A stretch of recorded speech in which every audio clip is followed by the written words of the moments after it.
Құрметті қазақ елі, ассалаумағалейкум. Президент мені естіді. Құрметті қазақ елі, бүгін Қазақстан Республикасының президенті Қасым-Жомарт Кемелұлы Тоқаев мырза Парижде болған масқарадан кейін, яғни Олимпиададағы мынандай дүние айтты. Бізге Қазақстанға шет елден келген легионерлер еш керек емес деді.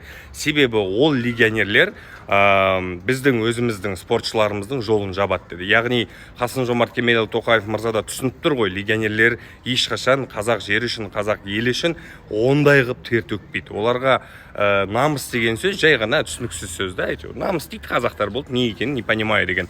Сондай дүние ғой мысалға ше. Соны түсінген Қасым-Жомарт Кемелұлы Тоқаев осындай бір жақсы жаңалық айтты. Бізге ешқандай легионер керек емес. Біз өзіміздің спортымызды дамытуымыз керек, өзіміздің спортшыларымызды шығару керек. Жаңағыда балалар спортын дамытуымыз керек. Егерде өзіміздің мамандар жетпей жатса, шетелден мықты бапкерлерді алып бала шағаны тәрбиелеуіміз керек деп жатыр да.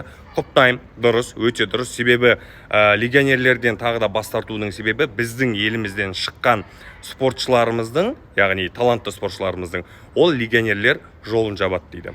Я толықтай келісем, құрметті қазақ елі, мынау енді бүгінгі күннің потолок жаңалық болды.